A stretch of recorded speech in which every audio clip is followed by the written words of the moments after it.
सभी विद्यार्थियों को मेरा नमस्कार। तो जैसा आप सभी जानते हैं कि पिछली वीडियो में हमने जो हमारा अध्याय चला हुआ है सौहार्द प्रकृति शोभा, उसके लगभग 6 गद्यांशों की व्याख्या हमने कर ली थी। तो 7वां गद्यांश जो है उसकी व्याख्या आज हम इस वीडियो में करेंगे। तो प्रकरण यह है कि जब मोर कहता है कि वनराज पद के योग्य मैं ही हूँ, तो उसकी बात पर कटाक्ष करते हुए बंदर कहते हैं कि हमारी जो प्रजाति है वो ही वनराज पद के योग्य है। तो वानरः सगर्वम गर्व के साथ अतएव कथयामि यत अहमेव योग्य वनराज पदाय, कि मैं अर्थात कि हमारी गर्व के साथ कि अतएव कथ्यम इसलिए मैं कह रहा हूं अहमेव योग्य वनराज पदाय, कि हम ही वनराज पद के योग्य हैं। शीघ्र में मम राज्याभिषेकाय तत्परा, इसलिए हमारे राज्याभिषेक की राज तिलक की जल्दी ही तैयारी करो। भवंतु सर्वे वन्यजीव, वन के जो सभी जीव हैं वो हमारे राज तिलक की राज्याभिषेक की जल्दी शीघ्र ही तैयारी करो। मयूरा है मोर, अरे वानरा तुष्णीम भव, कि अरे बंदर, तुष्णीम भाव का अर्थ होता है चुप हो जाओ, कि हे बंदर चुप हो जाओ। कथम त्वम योग्य वनराज पदाय, तुम कैसे योग्य हो इस वनराज पद के।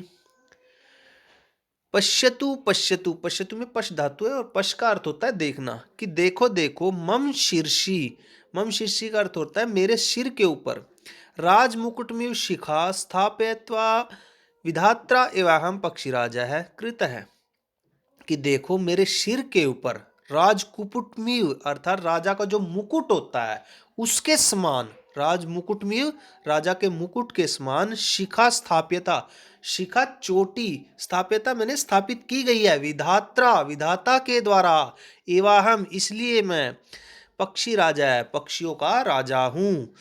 अतः वने निवसन्तः माम वनराज रूपेणापि द्रष्टुम सज्जा भवन्तु अधुना, यतः कथ को अपन्य विधातु निर्णय अन्यथा कर्तुम क्षमः, कि अतः वन निवसता इसलिए मैं वन में रहते हुए, अर्थात वन में रहते हुए वनराज रूपेणामपि, वनराज पद के ऊपर आसीन होते हुए, द्रष्टुम सज्जा भवन्तु अधुना अर्थात मेरी इस रूप सज्जा साज सज्जा को देखो। यथा कथम को अपन्य विधातुम निर्णय अन्यथा कर्तुम क्षमः, अर्थात जो कोई भी इस विधाता के निर्णय को नहीं मानेगा उसे विधाता जो है वो क्षमा नहीं करेंगे। विधातुम निर्णय अन्यथा कर्तुम क्षमः।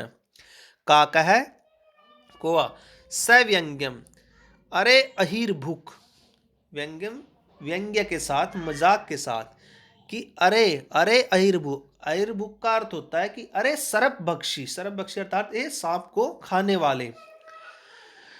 नृत्यातिरिक्तम का तव विशेषता यत्वाम वनराज पदा योग्य मन्यामहे वयम, कि नृत्यातिरिक्तम नाचने के अलावा, का तव विशेषता तुम्हारी और क्या विशेषता है, यत्वाम वनराज पदाय जिसके लिए हम तुम्हें वनराज पद के योग्य माने, तुम्हारी नाचने के अतिरिक्त ऐसी क्या विशेषता है जिसको हम तुम्हें वनराज पद के योग्य माने।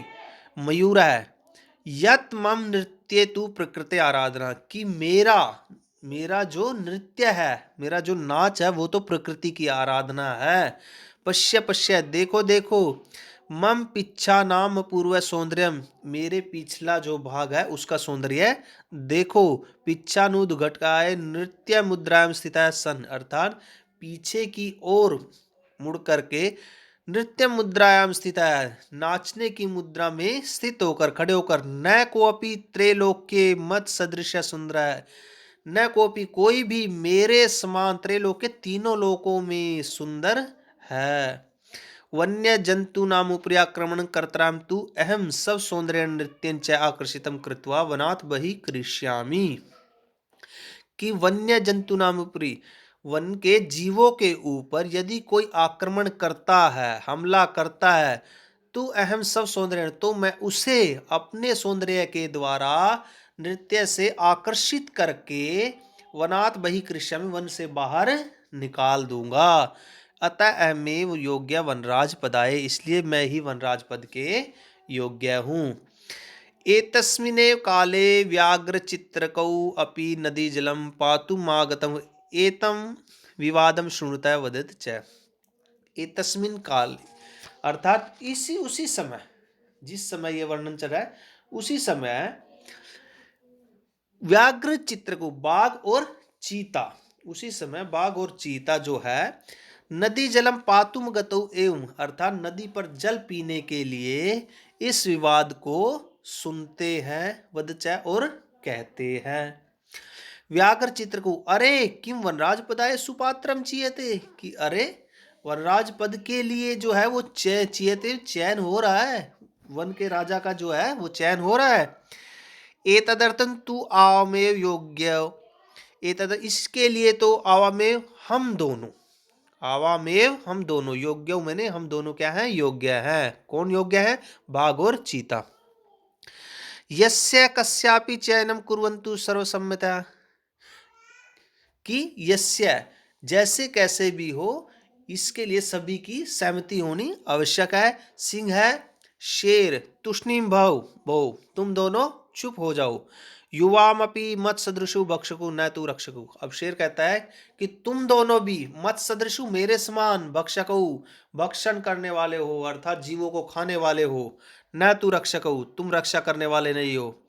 एते वन्य जीवा भक्षकम रक्षक पद योग्य न मन्यते, अतः विचार विमर्श प्रचलित, कि यह जो वन के जीव है वो रक्षक जो होता है उस पद का चयन कर रहे हैं, जो रक्षा करने वाला होता है, भक्षक का चयन नहीं कर रहे हैं, इसलिए यहां पर विचार विमर्श चल रहा है। बकह बगुला, सर्वथा सम्यक युक्तम सिंह मोदेन, सर्वथा सभी प्रकार से, सम्यक युक्तम उचित ही कहा है, सिंह शेर महोदय ने सभी प्रकार से उचित ही कहा है। वस्तुतः एव सिंहेन बहुकाल पर्यन्तं शासनं कृतं, परम अधुना तु कोऽपि पक्षी एव राजेति निश्चेतव्यम्, अत्र तु संशिक्षित शैल्यापि अवकाशः एव नास्ति, कि वस्तुतः, वास्तव में सिंहेन बहुकाल पर्यंतम, शेर महोदय ने बहुत समय तक जो है वो शासन कर लिया है, परंतु अब कोई पक्षी एव राजेति, पक्षी ही राजा होगा, ऐसा निश्चय किया गया है। अत्र तु संशय श्यापि अवकाश एव नास्ति, अर्थात इसमें कोई भी संदेह या संशय नहीं है, इसमें कोई भी संदेह का मौका नहीं है। तो सर्वे पक्षी ने, सभी पक्षी, उच्चई, ऊंची आवाज में, आम आम, हाँ हाँ, कश्चित खग एव वनराज भविष्यति इति, कि कोई पक्षी ही राजा होगा, वनराज पद के योग्य होगा, ऐसा होना चाहिए। परम कश्चिदपि खग आत्मानं विना नान्यम किमपि अस्मै पदाय योग्यम चिंत्यति तर्हि कथम निर्णय भवेत्, तदा ते सर्वे गहन निद्रायां निश्चितं सपतम उल्लुकम वीक्षम विचारितम, यह देश है, कि परंतु कोई पक्षी भी बिना अपनी आत्मान, अपनी प्रशंसा के, कैसे, अर्थात कोई भी पक्षी बिना किसी अन्य को इस पद के योग्य मानता ही नहीं, इस पर कैसे विचार होगा, कैसे इस पर विचार विमर्श किया जाएगा। तरही कथम निर्णय भवेत्, अर्थात यह जो निर्णय है, यह जो फैसला है वो बड़ा कठिन सा प्रतीत हो रहा है।